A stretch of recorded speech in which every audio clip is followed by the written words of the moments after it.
का हमारा टॉपिक है वेंटिलेटर, और आज हम डिस्कस करेंगे वेंटिलेटर की बेसिक्स के बारे में, कुछ मोड्स के बारे में, और वेंटिलेटर को किस तरह ऑपरेट किया जाता है उसके बारे में, और इंडिकेशंस के बारे में। सबसे पहले डेफिनेशन से स्टार्ट करते हैं।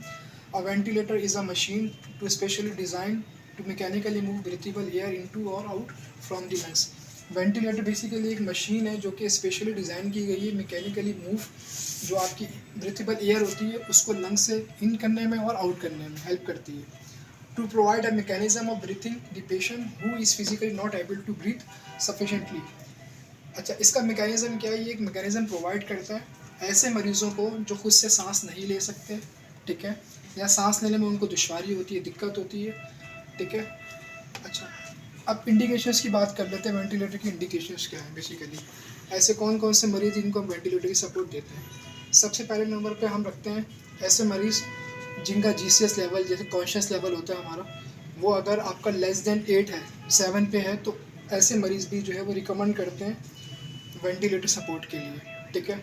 उसके साथ आपके सीओपीडी के पेशेंट्स आते हैं, प्लस आपके एक्यूट एस्थमा के पेशेंट्स आते हैं जो कि सेट्स मेंटेन नहीं कर रहे हो, ठीक है, या वर्क ऑफ ब्रीदिंग बढ़ा हुआ हो उनका।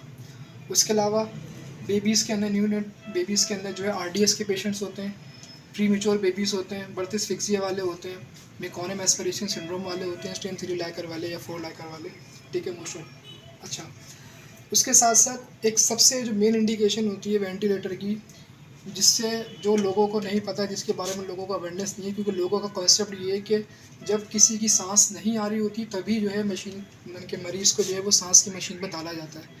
लेकिन एक जो मेन पर्पस ये होता है कि अगर ऐसा मरीज़, ठीक है, जिसकी जो लंग्स की कंप्लाइंस है वो बहुत ज़्यादा ख़राब है और उसको बहुत ज़्यादा कोई चेस्ट इन्फेक्शन हो, लाइक नमूनिया है, लंग्स की कंप्लाइंस ख़राब हो गई है, ठीक है, जिसे लचक कहते हैं आसान लफ्ज़ों में, और उसको इन्फेक्शन भी है फेफड़ों का बहुत ज़्यादा, तो डॉक्टर को ये ख़दशा होता है कि ऐसा ना हो कि हम जब तक ये ट्रीटमेंट एंटीबायोटिक देंगे तो इसमें थोड़ा टाइम तो ज़ाहिर लेगा, पेशेंट एंटीबायोटिक थोड़ा टाइम लेगी उस इन्फेक्शन को ख़त्म करने के लिए। लेकिन अगर कंप्लाइंस उसकी ख़राब होंगी तो डॉक्टर को ये ख़दशा होता है कि ऐसा ना हो कि इसको बाद में कोई ब्रीथिंग प्रॉब्लम भी स्टार्ट हो जाए।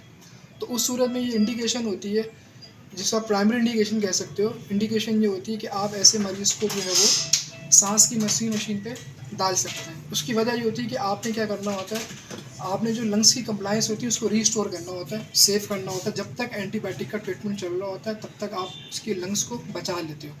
लंग्स उसके सेव हो जाएंगी, कंप्लाइंस उसकी सेव हो जाएंगी, तो उससे क्या होगा, एंटीबायोटिक की जो कवरेज है वो भी उसको प्रॉपर मिलेगा, तो उससे भी उसकी आहिस्ता आहिस्ता जो एंटीबायोटिक का कवरेज मिलने से क्या होगा, बेहतर हो जाएगा, ठीक है। ये मेन इंडिकेशन होती है, प्राइमरी इंडिकेशन होती है, जो बहुत से लोगों, जो लेमेंस हैं, उनको नहीं पता होता और उनको यही खदशा होता है कि अगर मरीज़ को सांस नहीं आ रही तो उसी सूरत में जो है वो सांस की मशीन पर डाला जाएगा।